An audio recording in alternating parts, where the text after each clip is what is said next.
This is StoryBeat, Storytellers on Storytelling. StoryBeat explores how artists and creators of all kinds craft their stories.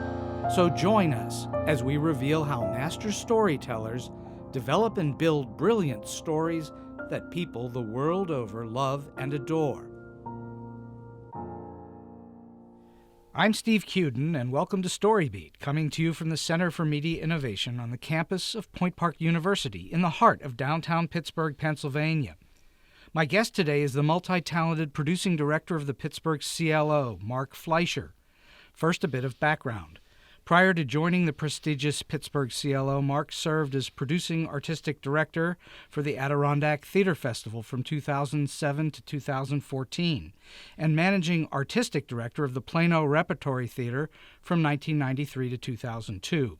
His numerous directing credits include Next to Normal, Shooting Star, Superior Donuts, the national tour of Clifford's Big Family Musical, that I've got to hear more about, All My Sons, Talley's Folly, Sunday in the Park with George, A Chorus Line, Passion, A Midsummer Night's Dream, Much Ado About Nothing, and The Tempest, to name but a few. Beyond working in the theater, Mark has also taught acting, theater history, and arts administration at SUNY Empire State College, Columbia College, and Collin College. I'm truly pleased to have Mark Fleischer join me on StoryBeat today. Mark, welcome. Thank you. It's great to be here, Steve. Yeah, well, we are delighted that you could stop by. What would you say were your earliest influences or inspirations, and what drove you to become a person of the theater? I always was a bit of a performer, according to my parents. They would tell stories of if you went to Disneyland and there was a band in the town square, I was in front dancing. The two sort of earliest sort of formative performing memories would be the first movie I ever saw was the Julie Andrews, Dick Van Dyke, Mary Poppins. And I didn't even know what a movie was at the time. But we had the soundtrack already at the house. So we had listened to it. I knew every song, didn't know that that was connected to a story. And I think the moment the movie started and I connected in my brain, everything I knew a song was now it was just this explosion. And my mom says they couldn't keep me out of the aisle. About what age? I don't know. It's got to be like 3 or 4. Oh, I was real young. I was really young, but it was the first movie I ever saw, and that movie's always been incredibly important to me and the story, and Dick Van Dyke and Julie Andrews, and so to be now at CLO where Julie Andrews is our honorary chair, and to have just done Mary Poppins for them was kind of exciting. Years later, they did those whole like Follow the Bouncing Ball music movies where you could go and sing, and the friends with me were laughing because I was singing lyrics that weren't even on the screen. So that was really important. And then I would say the next time when I was 12, my parents took my first Broadway musical, which was Chorus Line at the Dallas Summer Musicals. And I was dumbfounded. I could not stop. The stories, it suddenly was me, which is, of course, how that show comes to be, is real stories of real dancers talking about their life. And as a 12-year-old who was kind of never the sports guy, that was what was happening in Texas where I grew up, to hear the stories of putting shows on in the garage or those are the lyrics that just stick in my mind right now. And then combine that with the voice of Zach from the back of the house. I just knew that was a place I wanted to be. I remember at 12 crying at Paul's monologue. Just the sort of honesty of that play and show, and then the excitement of the show. I knew that was a world I wanted to be in, and that was before I'd even really done a play.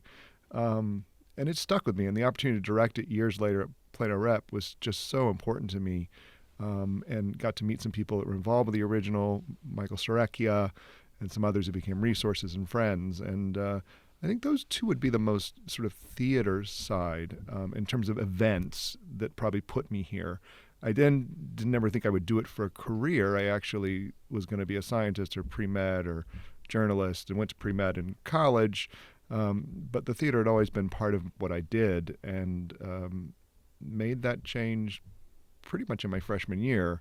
I'm not sure anybody thinks they can make a career. I think that's part of what it was. I grew up in a rather wealthy suburb, and the idea of what that lifestyle, no one around me had been a professional artist. My aunt was a singer in a chorale. She worked for Robert Shaw Chorale. But it wasn't in your family. It wasn't my family's purview. So my family's mostly military, and I wasn't going there. It was not in my. I mean, my family would admit that wasn't who I was. So yeah, I mean, that was sort of the two events, and then I had, as everyone, two great teachers. John Steele, my high school theater teacher, which was an incredible influence, who treated us like the worst insult was not bad for high school students. John actually studied with Sanford Meisner in New York and thought that we could handle that as high school students. So I actually did Meisner technique as a junior. That's young for Meisner. He was so into the craft and what we were trying to learn.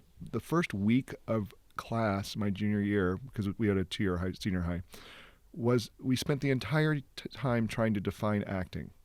Like, he literally had us breaking it down. Like, we go, oh, you're imitating, are you really, and then and it was the weirdest Socratic sort of way to get to imitating life under imaginary circumstances, which is Boleslavsky's definition from the first 6 lessons. So again, it was that sort of intensity, but I had no intention that this is what I was going to do, although I guess always wanted to. Was he a taskmaster to high school kids? Yes, he was. It was pre the sort of House Bill 72 in Texas, where you limited the rehearsal. My senior year, we did 4 shows the first semester, and I was in 3 of them. He believed in teaching realism to students. So the shows we were doing, we would do Lorca, House Bernardo Alba. Wow. We would do an original dance show. He had actually studied with Luigi and done dance. I had dance class. There was a 2-hour theater block. Plano Senior High was set up with a sort of mix of collegiate and professional, so you could study tasks. You could actually be you could get your cosmetology degree before you graduated high school. You could learn HVAC. It was set up when Plano was more rural, that some people would go to college, some would not. And actually the senior high was stepped, and acting was still part of that. There was a 2-hour block of theater we took. But yeah, he was very much a taskmaster, but I have horrific memories of that, but yet love this man to death and still in touch with John. He taught me things beyond theater. He believed that while he was driving us to be the best at theater, he was not teaching people to be actors and professionals. He was teaching them to have great life skills. And I will tell you we still laugh about this. John taught me that all of us, he would get mad if we didn't know the name of the janitor in the high school. Oh, well, that's brilliant. That was the sort of lessons on top of that our job was to get to know that. John had grown up in the oil fields of South Texas. His dad was an oil man. He went off to do theater, but came back to Texas to teach. And, we did original dance shows. They did chorus line after I left. But I was thrown off the stage for not being real several times. I was thrown off the stage for saying the word "I" too many times. Wow. There was a sidewalk from the parking lot to the theater building, and I used to joke that you could judge how you were feeling by the length of that sidewalk in your imagination. But we kept going. We'd go in at 2 a.m. And the other one was he never did a run through. He polished as we went, which meant we would start every rehearsal at the first of the show. Wow. And then never get past what we had done the day before. Well, how did you get finished? When did you? Just opening night. He didn't believe we were doing it for an audience. He believed he was teaching us how to work. So he was teaching you life lessons all along. Right. He really wasn't teaching you theater. He was just teaching you life lessons through theater as a means. And doing shows that nobody thought we should do, Lorca and Ibsen and things like that. And probably today you wouldn't be able to get away with some of them, I'm guessing. He doesn't teach anymore. And part of it he said was he grew out of the kids. He got further and further from the kids and was not what he could do. But he was a second father type figure to me and very important to me. And I'm still in touch, as I said. And there's many of us out of our class that came out of Plano. John Hickey came out of Plano Senior High. Really? Many years before me, but he was a student there. And they all will say if you could work for John, you could work for anyone. And he also had this really great co-teacher, Ms. Ida, who did the business side, which kind of was my first model of that relationship of managing director and artistic director, an incredible model of male-female coworkers that treat each other equally. And again, it's just really important. And then I left senior high to go to college, as I said, to be a doctor and not thinking I'd look back. Well, clearly that didn't work out. No, it didn't. It failed miserably. So, all right, you've had the good fortune, I would say, to be able to work on a variety of different things within the theater, musicals, dramas, plays, etc. Of those, is there one that you prefer over the others? Is there one that if somebody said to you, you can only pick one for the rest of your career, it would be blank? I don't think I'd do genre. I think what I would do is say new work. Things that haven't been done, no matter what the storytelling medium You prefer is. to help develop new work. I found I didn't know there was such thing as new work. You grow up as a kid and doing revivals. The writers are sort of off in New York City. You've never heard of, you're never going to meet them. And it really wasn't, I tried to do a little new work in Dallas. There wasn't a lot, not a huge playwriting community. It's when I went to graduate school in Chicago at DePaul, the theater school at DePaul, that new work became really amazing because Chicago had become this sort of new work. Tracy Letts and I'm not even going to think of Ike Isaac and all these people that I knew that were actually writers. And I was seeing shows for the first time. And then I got in the room. I let people know I was interested in new work. So I started working as a dramaturgy intern at the Goodman when I was in my 30s because I went to grad school late. Read plays, met with that dramaturg who taught me some great lessons. The one being when we read a show, she goes, "You're not to read the 10 pages, you read the whole thing." She goes, "We're not looking for a relationship with a play. We're looking for relationships with writers." That's very good. And it was really, she goes, it could be a character, it could be the whole script, could be a scene, could be a line, could be an image that captures your imagination. You don't know where it's going to come. And then we give encouragement to that writer, and that writer then knows to reach back to us. And who knows, even the show might not be right for the Goodman, but the next one could be. And that really stuck with me. And then from there, I did work at Steppenwolf as an intern. I worked at Victory Gardens, any theater in Chicago that would have me. And then I spent an internship at the O'Neill, working in the literary department. Really the idea that writers could be in the room and have that process. The idea of it's, working with a dead writer doesn't seem as exciting anymore to me than it used to be. And that includes live writers, living writers who have shows that are older. I don't mind. I just like the idea of being in the room with a writer. I mean, not just because we can change it, but it's the skill that I'm jealous of. I have lots of ideas for shows, but the idea of sitting down and actually writing the play, I just can't. It's just not who I am. And I'd rather edit and interpret and support and find teams. I think that's been the other thing. As much as I love directing, I woke up one day and realized I'm really a producer. I haven't directed a full show in at least a couple years. I teach, I coach. I obviously come in as a producer and artistic director type to, ask questions. But to me, it's about putting I've discovered there's an art form in the producing side that I just did that initially because I could get jobs directing, because I found out I could do the other skills, and then I could run a theater, and then I could give myself 2 or 3 shows a year to direct. And then along the line, it was like, producing was taking more of my time. So. Well, we had Ken Davenport. I know Ken. Yeah. We had Ken Davenport on the show a few weeks ago and talked about the notion of creative producing or creative producers, and certainly he's one of the most creative producers.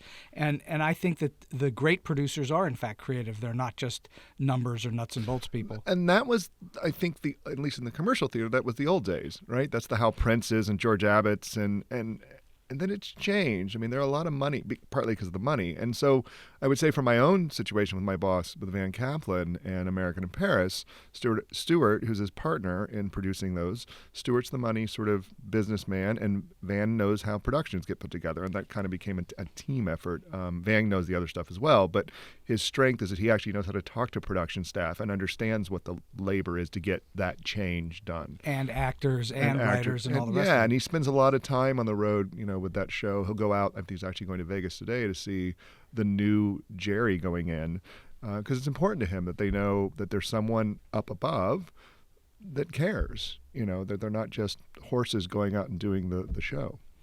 Well, so when you're actively seeking work to work on, what for you, well, A, what do you look for? And B, what to you makes a good story good? What's worthy of your time?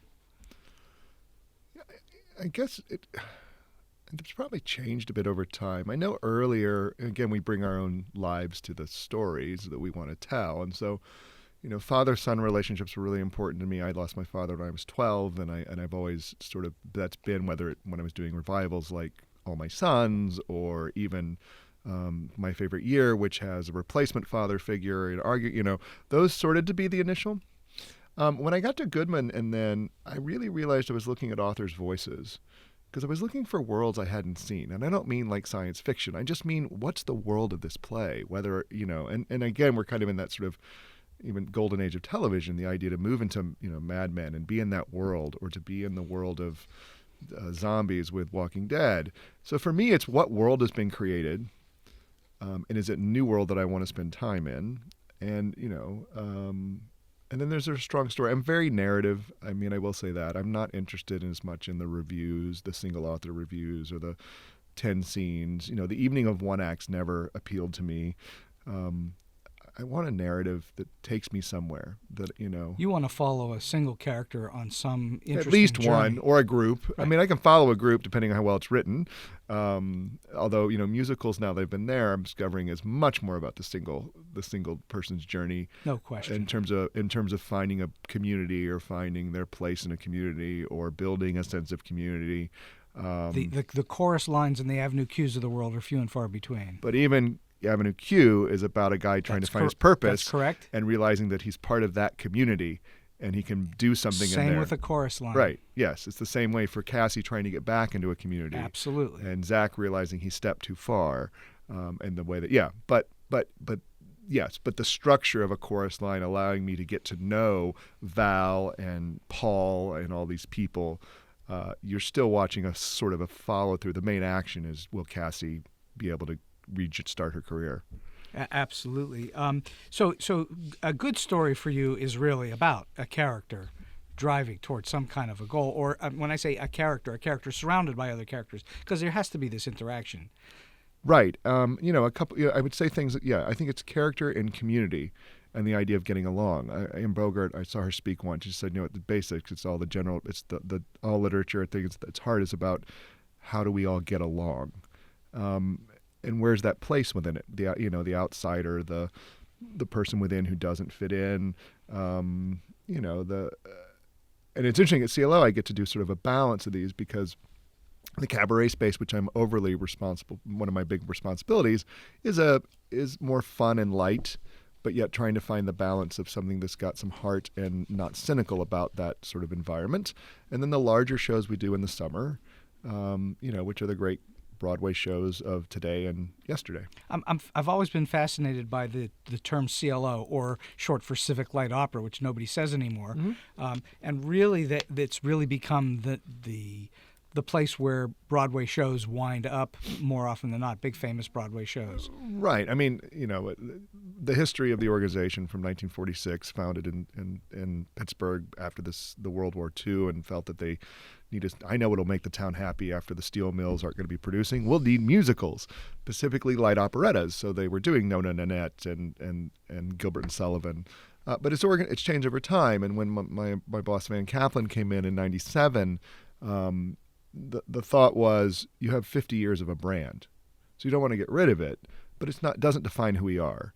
Both the connotations of opera, we don't do light opera. I think we did the Student Prince a number of years ago. It's probably the last one we've done.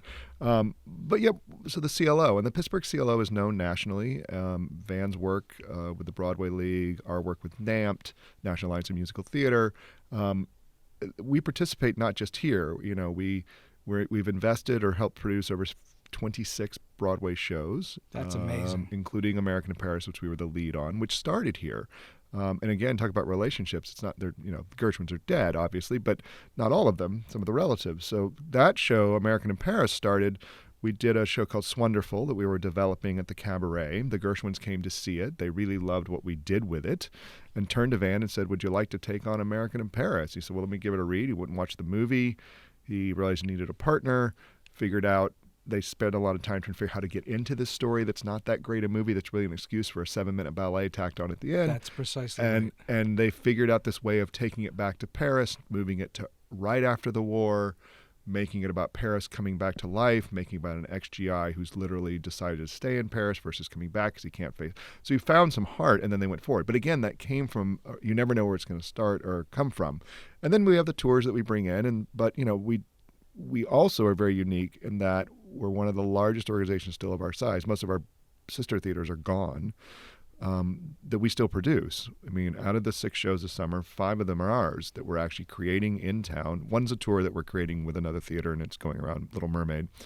But the other 4 we're producing in town with actors, and when it's done, it's done.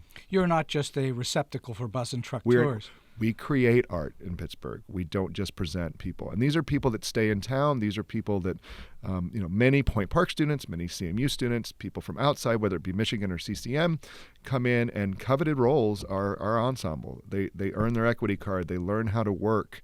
They launch many people can launch in the big theater world, all the way back, can count CLO as one of their first credits and move forward. So we take great pride in nurturing homegrown talent. Between the CLO and Pittsburgh Musical Theater and other organizations in town, Pittsburgh has turned out an enormous number of people into professional careers in the theater, which is kind of rare, I think. And I, for one, can say how thrilling it's been for twice in the last 20 plus years or so. The CLO has put Jekyll and Hyde on, so that's always been a great thrill for me. I had the privilege to see both productions and was thrilled beyond words. Well, thank you. So for you, when you're producing or directing, obviously producing and directing are related but different things. Do you, when you're working on producing and or directing something for the cabaret versus something that's for the CLO, for the big stage, summer season, right? Yeah. Right. What are those differences? What do you have to consider? What do you think about? How do you approach it differently? Well, a summer season, which is just one, it's time, because the summer season we do 8-day stock. We put the show up in 8 days and 5 hours of tech and then another 5-hour rehearsal at the Benham. So we're doing summer stock on a Broadway scale. So that's about organization and planning. I mean, that's in terms of the nuts and bolts. How of what far I out do. in advance do you have to start planning a show to do it in 8 days? Well, it depends. Again, it's artists we hire who may have a relationship to the show.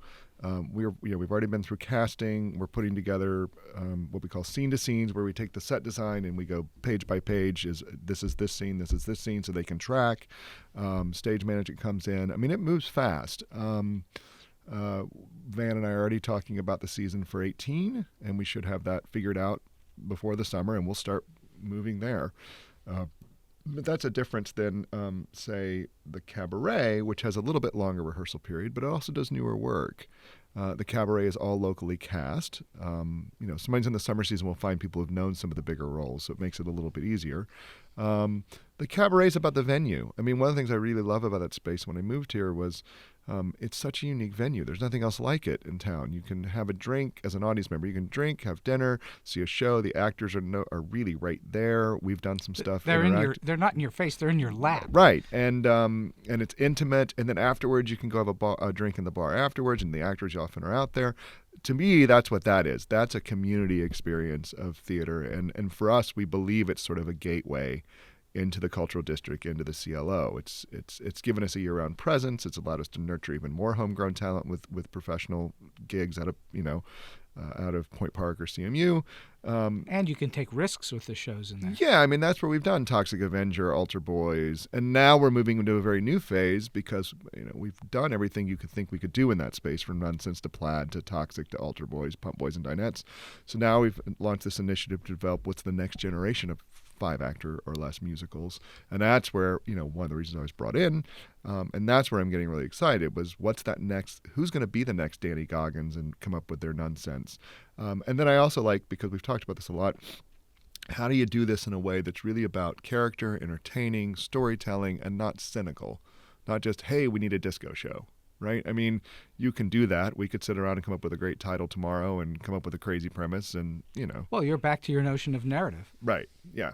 I mean, that's what's great about the shows that you program into the CLO into the cabaret is that they tend to be story driven, character and story driven, and not just a bunch of. I mean, I love some of the jukebox musicals and so on, but they tend to get they wear on you after you've seen a bunch of them. Right. So it's great when you have the narrative in there. And the other thing is that we give great employment to our shows run 15 weeks, so I can identify a show and go, that might run 4 if you do the Rosemary Clooney story, right? Or review. But I think at the end of the day, it's about comedy and storytelling that will get people. That's what you're going to leave because you saw a story of Toxic Avenger. And then there's things like the local talent, taking risks in casting, doing things a little differently, whether that's diversity or casting an actor who has one leg as Toxic Avenger, Evan, who was great. That was amazing casting, by the way. Well, and he was the best actor for the job. Had nothing to do with what, because now everyone thinks that's how the show was written. But when you watch it and he's using that single, his false leg, that's you think that's written into the show. Well, where do you find actors like that? Well, you don't. You don't. We just found the right actor for the role, and he happened to have one leg. And then we figured out a way to integrate it into the storytelling with the director and choreographer. Well, absolutely brilliant. Thanks. The way you guys did it. Okay, so process-wise, you obviously have multiple projects in the pipeline at the same time. What do you do, you personally, what do you do to stay on top of things when you have multiple things going on? Do you have techniques? Do you have a trick? Do you have a board in front of you? What do you do? I'm probably going to have to move to the whiteboard. I actually have a dry erase board I just bought for that purpose. So here's a couple years ago, and it'd be more than that, I was realizing that I was more productive in college than I was anywhere else in my life, and the ability to stay on top of projects. And this is when I was running Adirondack, and I was like, I was at my college reunion, and I was like, I was so busy and productive. There was this moment where I thought I haven't lived up to my potential. And then I realized it's because of my schedule was dictated for me. Mm-hmm, sure. So and you have deadlines given to you. Right. So I actually went back to my office and I started scheduling my life like class. So that's interesting. So I had an hour class every hour. I had a marketing class, a development class, an artistic class. And part of what it taught me was, so when I finished the hour of whatever I'd put in that day I was going to do, if I hadn't finished the task, I had to move on to the next class. And then if I finished the task, I got to do something fun, like take a walk or get another cup of coffee or surf the internet. What it taught me actually over the course of time, and I do this still sometimes to touch base, is what an hour of work actually is. Because I would be like, we're going to write the entire Schubert Foundation grant in one day. But there's no way. You can only write for an hour. So that was my sort of, and I still kind of do that now and then. I get interrupted by things, but I'll be like, from 9 to 10, or now it's like 8 to 9 is my communications class. That's return all emails and all phone calls from the day before. And I have that same class at the end of the day. And then I try not to go back in the middle. And then I will, artistic and reading is the hardest thing for me because it's the thing I feel guilty about doing. So I used to at Adirondack, like take a bag of scripts and go off into the mountains and rent a cabin and spend an entire weekend reading, which is not the best way to get through scripts because things don't get equal treatment. But yeah, it's about scheduling and spending the time with it. Do you have somebody that you work with? Do you have a secretary or assistant or something? I have a new producing assistant, Olivia O'Connor, we just got. I'm thrilled. She just moved here we took her from the Roundabout, but she actually was a dramaturg student at CMU, grew up in the area, wanted to come home. And she is going to take over a lot of the sort of the submission side. She's my assistant in terms of that and kind of the casting. She's going to deal with casting and that. And I'm going to let her kind of set up a reading program with volunteers, people. I've had interns from Point Park, many of your students from screenwriting who have been readers, and we'd like to get that even more formalized. I know we've had great success sending folks over to you, our students over to you. It's been great. And thank you for having them, too. They stay. They don't go away. I know. They love it over I'm there. sorry that I'm making the screenwriters want to do musicals. We've got cinema kids going over and becoming theater people. There's something going on. We love it. I know. That's my weird world. I bridge both worlds But I have to tell you, it's been great. Some of these kids, actually all of them, want to be there. I mean, stuck around for auditions. Someone followed me, was in town. Scott was in town in New York and actually sat in on auditions in New York. I was like, have we turned you into a theater person? He goes, maybe. I was like, I'm so sorry. I think he was into it long before he got to us. Yeah. But in fact, it's great because when you take someone like that who's really in that great learning phase, mm-hmm. and you say, here's a different opportunity, mm-hmm. you expand their horizons so much. Well, and what's been great about the kids that you've sent us because of the screenwriting, because of the book writing, they know story and structure, character. And so I can tell them, look, I'm not expecting... Thank you for saying so. Yeah, no problem. You've written the book on it. My point to them is you don't have to necessarily know about song and lyric, how lyrics are good, but you can figure out the structure and how the song works, and that's what I'm actually looking for. And I'll tell you, the number one thing I deal when I'm criticizing or reading a show and doing my evaluation is the events don't hold together, or the payoff isn't there. Well, that's the number one problem with most new plays and musicals is that there's a lack of cohesion. There's no thematic drive all the way through. Yeah, I'll say my two. I'll do my two right now. Bridging, which is where they'll take something that could be a 10-minute skit and do things to just stretch it out.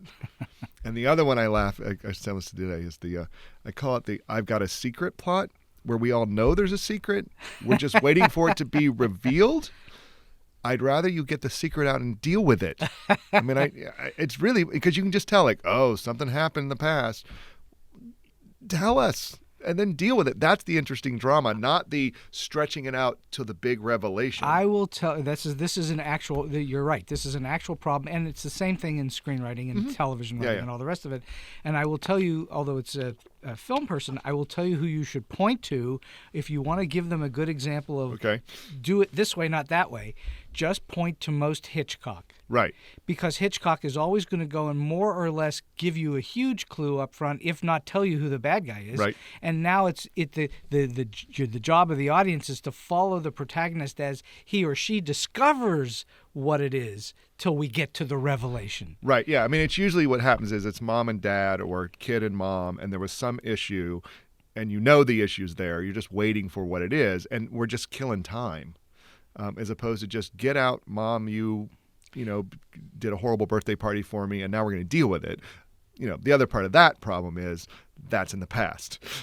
It sounds to me like frequently you have characters that are not driving toward a goal. No, usually they're looking back. Right. And reacting to it, as opposed to whatever that beginning was, and then move on. And more so, as I teach and both I've written about, musicals in particular are far more aligned and like movies in terms of structure than plays in many ways. And musicals in particular have to have that narrative drive where characters seeking a goal set up at an inciting incident. Right, and I think you and I have talked about this before, that I think most, whether it's BMI, ASCAP, they tend to be songwriters and lyricists, and composers who are going out and think they can write the book. Right.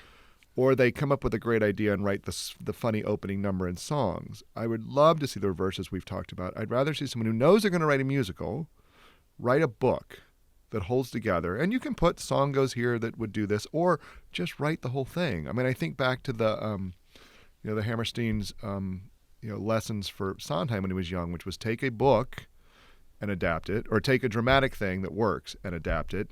Next was take something non-dramatic and adapt it. Now write your own story. And that sort of tells you he was learning how structure worked before he wrote a musical of his own. Again, I'd rather see that work. Let me write the story I want, pitch the story and the conflict and that, and then let's figure out where the songs go. I mean, I love musicals. I'm thrilled I get to do them every day now. But yeah, that would be my main sort of concern right now as I evaluate. So I have to ask, because it's just fascinating to me, Clifford's Big Family Musical.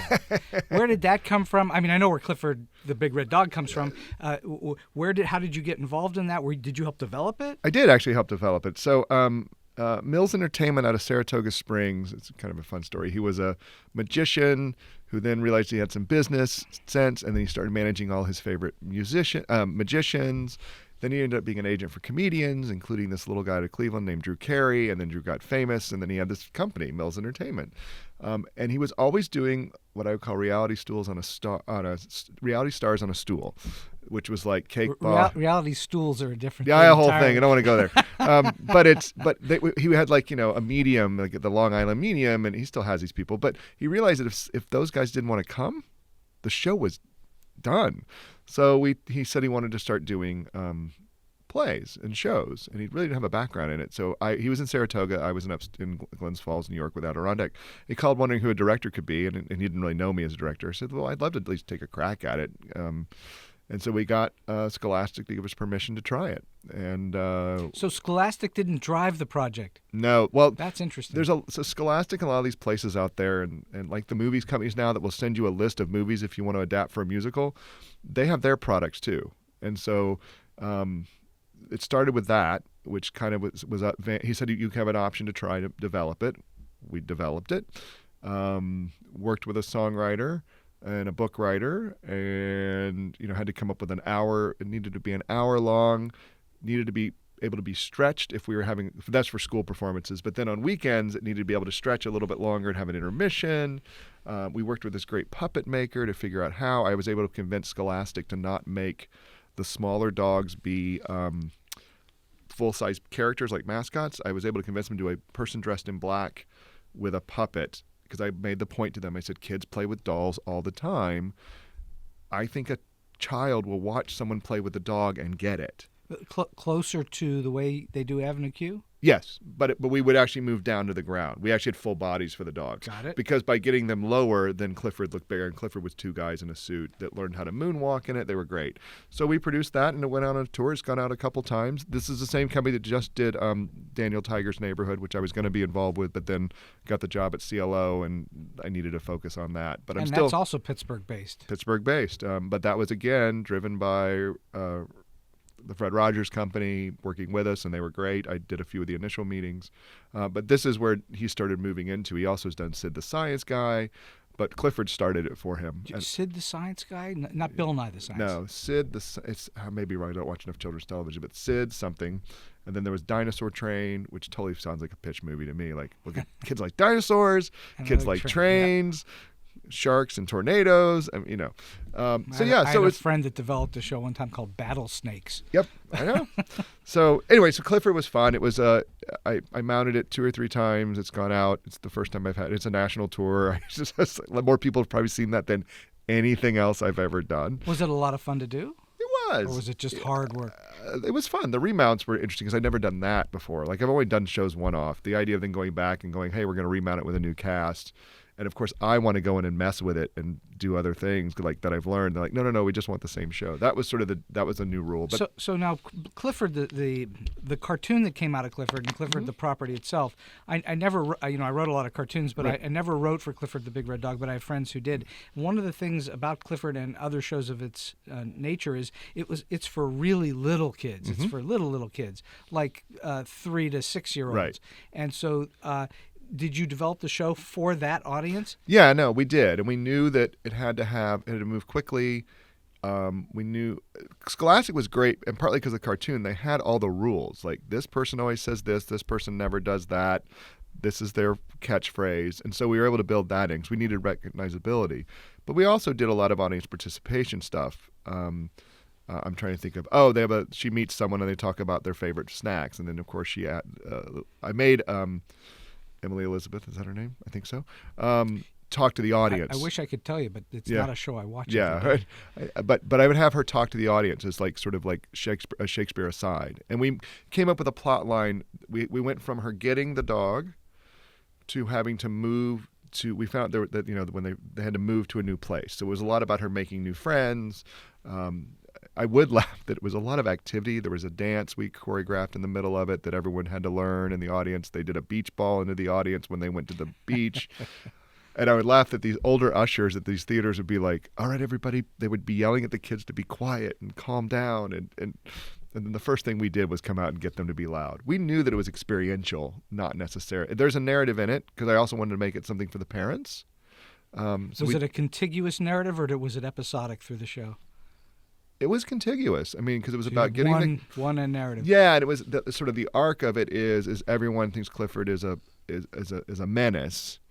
How does his size and stuff, which was a problem, him sitting on things and wrecking things, at the end of how does it save the day? How does his size turn out to be? He rescues someone because he's able to I can't remember the details of it now, but. Again, same sort of narrative structure. He was the outsider. They try to build a community, and then he figures out a way to become a part of that community, as opposed to the people who wanted him gone because he was a menace. Fascinating. Okay, so let me ask you.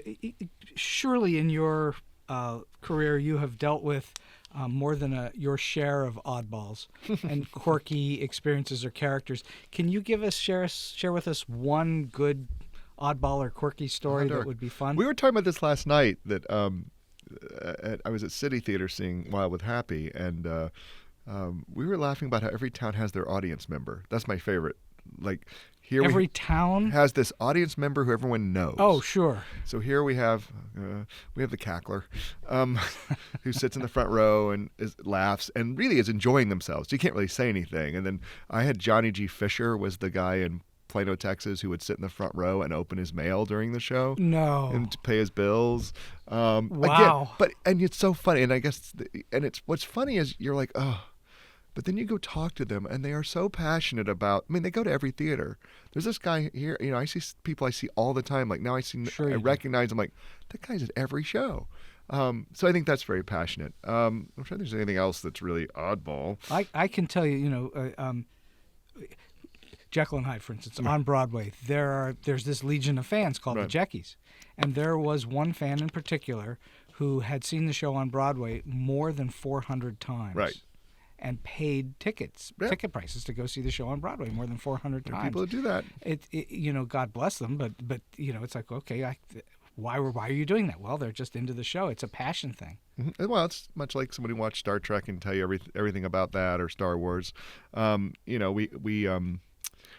The Alterholics, which are the people that follow the Altar Boys. And I was laughing. The woman who actually did our licensing for Roger Hammerstein said she was one of those back in the day. And she came up to see our production. We've had people that, become the cabaret because it's so intimate. We've had people buy the cast dinner just because they want to get to know about the show. And it's one of the things that I'm really trying to do at CLO now is a sort of how do you break that barrier between you sit in the seats and we do the shows. So a lot of my new work stuff is going to have, we're going to do a new works boot camp where people can learn how shows are developed and get to watch rehearsals. We're going to do, obviously the post-show discussions, but I'm also trying to do social engagements, late nights at the bar where you can watch them do a singer's, first song get sung and you can meet the person and talk to them. I really want to break down that barrier. You thinking about doing more interactive shows? No, it's not about interactive. I think new work is, while we've done the 26 shows on Broadway, new work is still relatively new to our audience. We've done it kind of behind closed doors, and we're moving more to the regional model where you do it with your audience. That, an audience gets to see a first reading, and then comes to a later workshop, and it's the same people, and they invest in that show, almost the same as being the sort of groupie. But I want them to know the authors. I want them to feel they can say things. I want them to say, I was moved by this. Now, the trade-off is the boot camp is coming along because I want to teach people how to actually talk to artists, not just I would write this way, or I think that character's this. So we're trying to figure out how we can train an audience, and I did this in Glens Falls. I spent a lot of time in my talkbacks not just doing about the show, but trying to talk about what an artist actually needs to hear. That the artist is the writer's the craftsman. They know what they need to do. They actually learned everything they needed to know by watching you watch the show.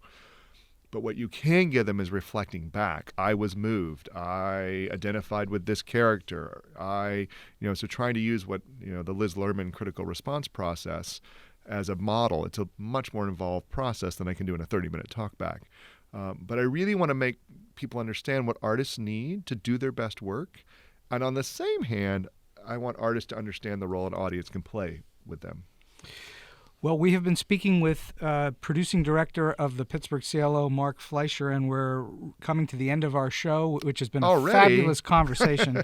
And I'm just wondering, do you happen to have one really good solid tip that you could lend to our listening audience, a career tip or a production tip or something like that would be helpful? I will say, because it comes from mine, being in the room is the lesson. Get in the room. Doesn't mean you'd need to get in the room and be in charge. I'll give you a story. So I was an intern at the Dallas Theater Center working for the Children's Theater. My boss said, can you go to the production meeting for the main stage? Just so we know what's going on. In the middle of that meeting, the guest director, Richard Hamburger, said, I'm going to want an assistant director when I'm here. And everyone just kind of looked around because they weren't used to having assistants. I went back to my boss and I said, I need to figure out how I can have this position. I know it's things I need. And I figured out how I could do my job for her, which was the important part. I said, here's how I can make it work for us, and then I want to be in the room. And then I got in the room, and it was my first time in a LORT rehearsal process. Through that, I met other people. Tell our audiences what LORT is. Oh, League of Resident Theaters. This Great. was the Dallas Theater Center in Dallas, Adrian Hall's old stomping ground. And I got to know Richard. I got to know the stage managers. And knowing people gets the door open. I would say that who you know may get you in the room, but what you know will keep you there.